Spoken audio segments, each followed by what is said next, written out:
I'm the professor.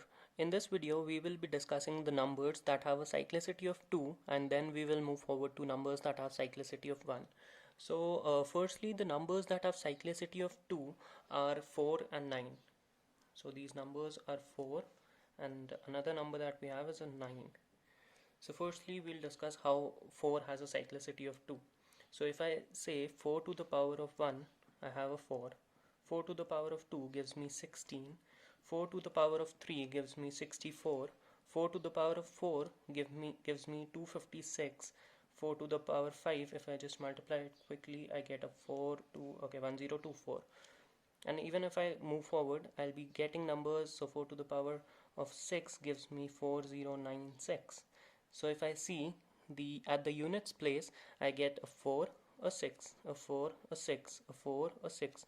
So at every odd position I get a 4, at every even position I get a 6. So it means that 4 as a number has a cyclicity of 2. So whenever 4 is raised to any power, after a single interval, the units digit will change from 4 to 6 to 4 to 6, 4, 6, 4, 6 and so on. So this number has a cyclicity of 2 only. Now if I move forward to 9, I can just see again. So 9 to the power 1 is 9, 9 square is 81, 9 cube is 729, 9 to the power 4 is 6561, 9 to the power 5, if I multiply it again, 59,049. So again, I can see that 9 also has a cyclicity of just 2. So I get a 9 of 1, a 9, a 1, a 9. Again, I'll get a 1, 9, 1, 9 and so on and so forth.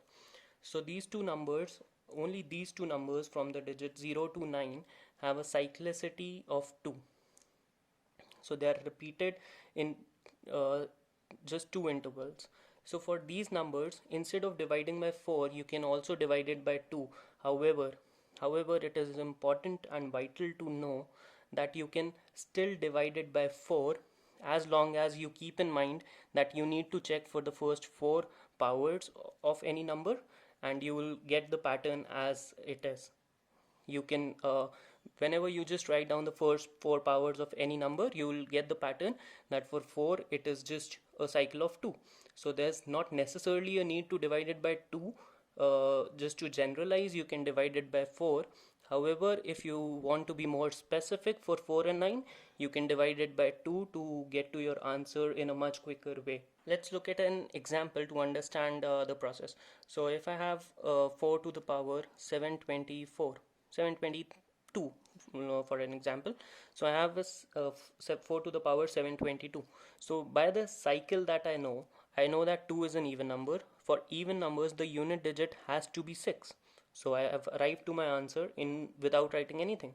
Without even picking up my pen, I can arrive to my answer that the units digit has to be necessarily 6.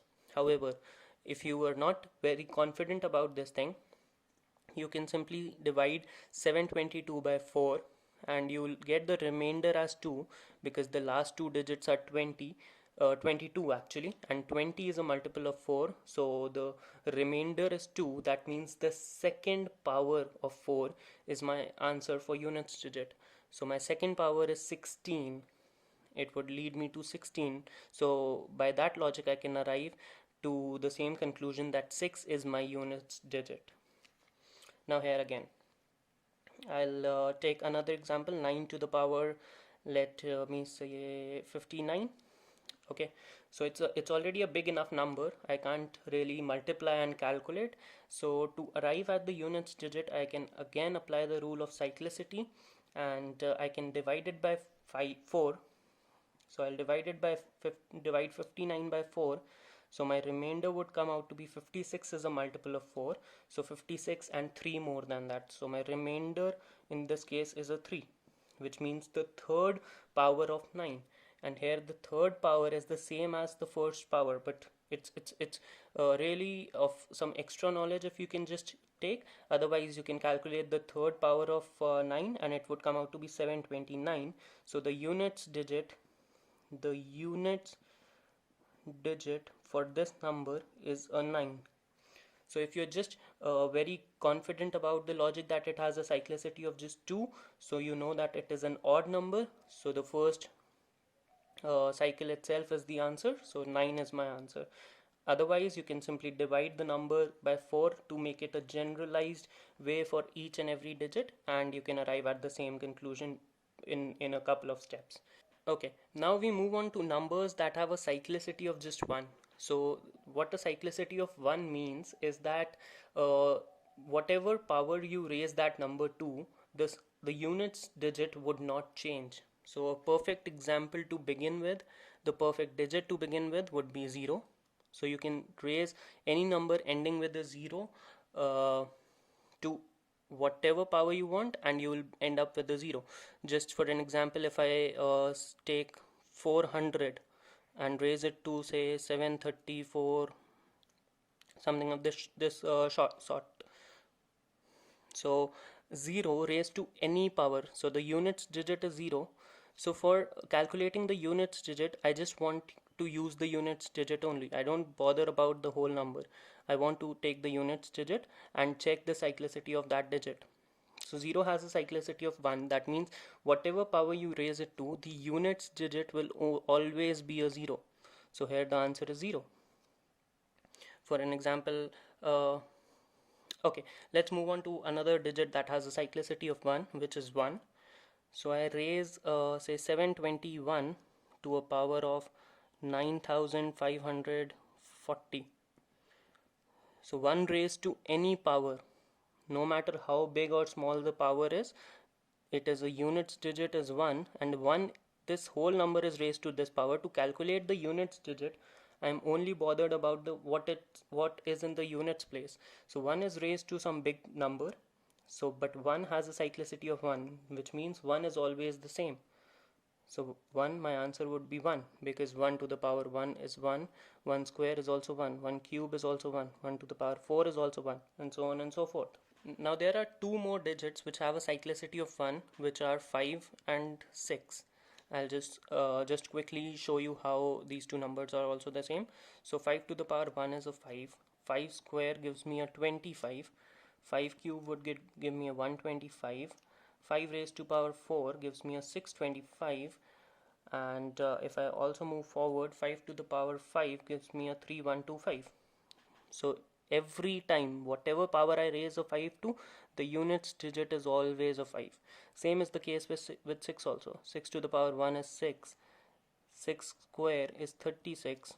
6 cube is 216. 6 to the power 4, if I just multiply it, I'll get a 1296.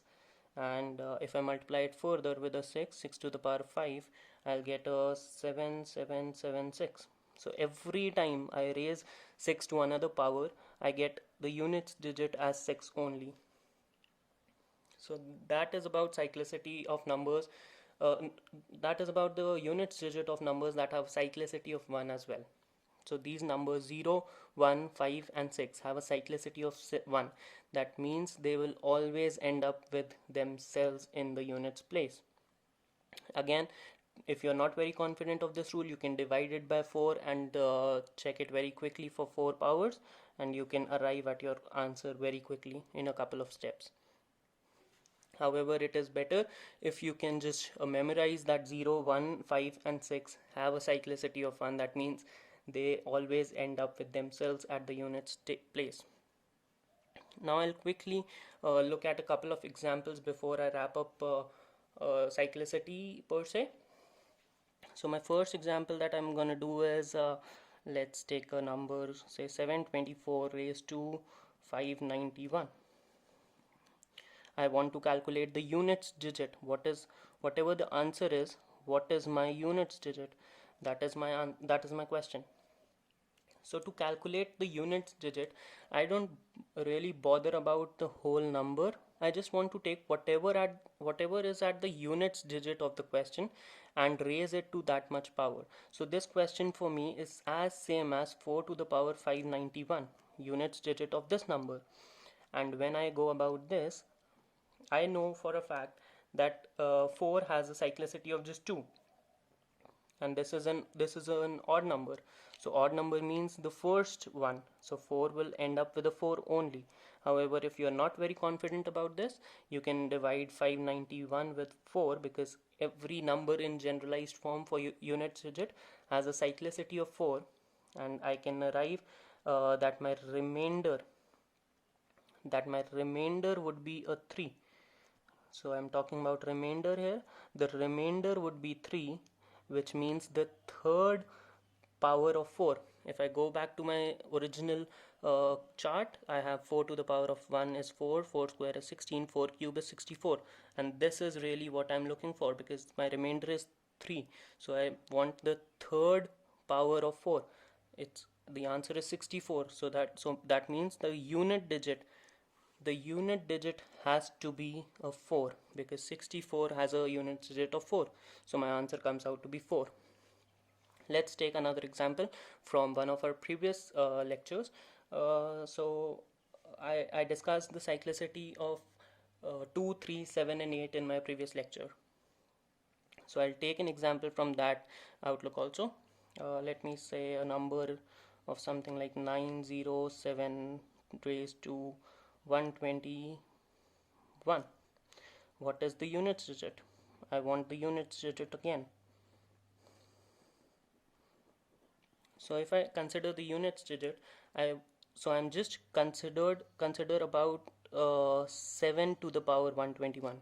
I can simply ignore this portion, and I'll just take this as my question. So I'll just consider my question as 7 raised to power 121. So I have 7 raised to power 121. I want the units digit of this number. So 7 raised to power 121, I'll just divide 121 by a 4. My remainder in this case would be a 1, which means the first term. Let's see. 7 raised to power 1 is 7. 7 square is 49. 7 cube is 343. We don't want to go beyond that, because I've already have my answer in the first position only. Because my remainder was 1, I know for a fact that the first power of 7 is my answer. So the units digit of this big number is 7, is the units digit of this number. So that is the answer. So thank you for watching. Keep studying, stay safe. I'm the professor. See you. Bye bye.